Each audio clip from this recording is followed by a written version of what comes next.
జమ్మూ కాశ్మీర్లో ఉగ్రవాదులు రెచ్చిపోయారు. కథువా ఘటన మరవక ముందే దోడాలో జవాన్లే లక్ష్యంగా కాల్పులకు తెగబడ్డారు. ఈ కాల్పుల్లో ఒక అధికారి సహా 4 సైనికులు మృతి చెందగా పలువురు తీవ్రంగా గాయపడ్డారు. ఉగ్రవాదులకు సైనికులకు మధ్య దాడులు కొనసాగుతున్నాయి. మరోవైపు మరో ఉగ్రకుట్ర భగ్నం చేశాయి భద్రతా బలగాలు. కుప్వారాలో అమర్నాథ్ యాత్రపై దాడికి ప్లాన్ చేసిన 3 ఉగ్రవాదులను మట్టుబెట్టాయి. ఘటనా స్థలం నుంచి భారీగా ఆయుధాలు స్వాధీనం చేసుకున్నాయి.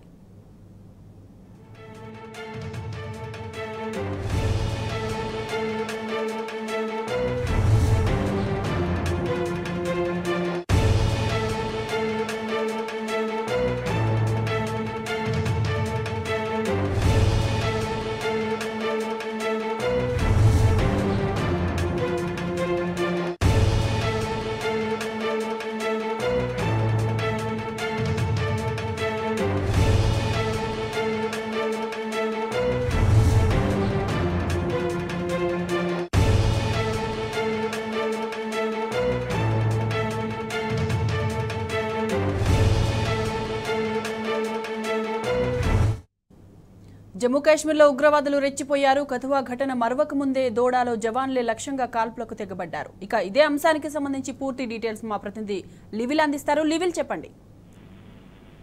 మాధవి, దేశ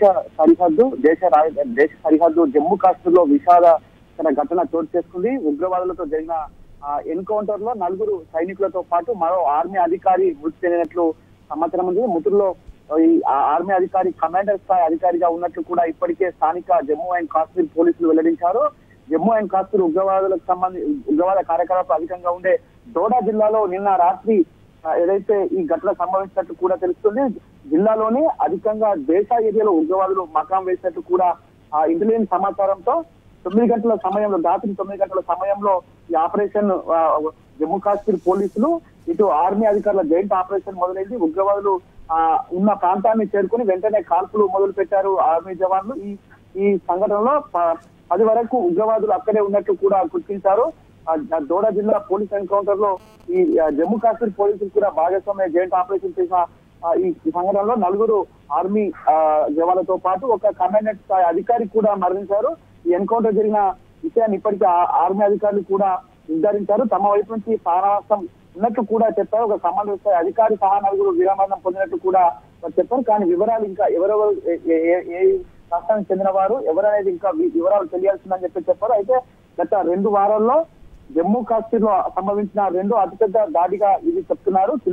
లాస్ట్ వారం కఠువా జిల్లాలో ఉగ్రవాదులు ఆర్మీ కాన్వాయ్పై దాడికి పాల్పడింది. ఆ నేపథ్యంలో అక్కడ ట్రక్కులపై గ్రెనేడ్లు దాడి చేసిన ఘటన మరొక ముందుకే మరోసారి వాళ్ళ దోడా జిల్లాలో జరగడం ఇది దురదృష్టకరం అని చెప్పేసి కూడా చెప్తున్న పరిస్థితి కనిపిస్తుంది. ఇది జమ్మూ ప్రాంతంలో 32 నెలల్లో 10 మంది సైనికులు ఇప్పటి వరకు చనిపోయినట్లు కూడా మనకు సమాచారం ఉంటుంది. ఏదేమైనప్పటికీ వాళ్ళ జమ్మూ అండ్ కాశ్మీర్ లో జరిగిన ఘటన దురదృష్టకరం అని చెప్తున్నారు. అంతేకాకుండా గత కొద్ది రోజుల నుంచి కూడా ఏదైతే ఇటు జమ్మూ కాశ్మీర్ లో ఉగ్రవాదం ఏరివేసేందుకు వరుస ఆపరేషన్లు చేస్తుంది ఆర్మీతో పాటు స్థానికంగా ఉన్న జమ్మూ కాశ్మీర్ పోలీసుల సహాయంతో ఉగ్రవాదులను అటెంప్ట్ చేసేందుకు పన్నాగం పండింది. అయితే ఈ నేపథ్యంలోనే ఎక్కడైతే దోడాలోని ఒక పరిసర ప్రాంతాల్లో ఉగ్రవాదులు ఎక్కువగా ఉన్నారని చెప్పేసి నిన్న తెలిసిన నేపథ్యంలో అక్కడికి వెళ్లి వారిని వేరువేసేందుకు ఆర్మీతో పాటు జాయింట్ ఆపరేషన్ చేసింది జమ్మూ కాశ్మీర్ పోలీసు. ఈ నేపథ్యంలో ఒక్కసారిగా ఉగ్రవాదులు ఆర్మీ జవాన్లపై కాల్పులు జరిపారు. కాల్పులలో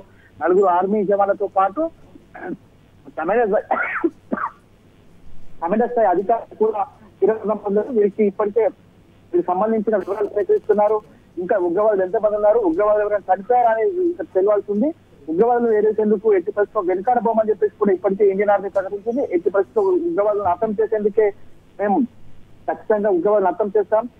కాశ్మీర్ కి ఇండియాగా ఏదైతే కాశ్మీర్ ను ఇండియాలో ఉగ్రవాదులకు ఫ్రీగా చేస్తామని చెప్పేసి కూడా ఇప్పటికే ప్రకటించిన నేపథ్యంలో వారిపై ఖచ్చితంగా ఫోకస్ చేసింది. ఇండియన్ ఆర్మీకి సంబంధించిన ఈ 30 నెలల్లో 43 మంది చనిపోయడం కూడా దురదృష్టకరం అని చెప్పేసి ఇప్పటికే చాలా మంది చెప్తున్నారు. అయినప్పటికీ కూడా ఆర్మీ జవాన్లు ఎక్కడ ప్రాణాలను సైతం లెక్క చేయకుండా ఉగ్రవాదులపై కాల్పులు జరిపి ఖచ్చితంగా ఇవాళ దేశాన్ని రక్షించడంలో ఆర్మీ జవాన్ల పాత్ర కీలకమైన మరోసారి చెప్పుకోవచ్చు. ఇవాళ గత 32 నెలల్లో 43 మంది చనిపోవడం అంటే దురదృష్టకరమైన విషయం కూడా స్పష్టంగా అర్థమవుతుంది.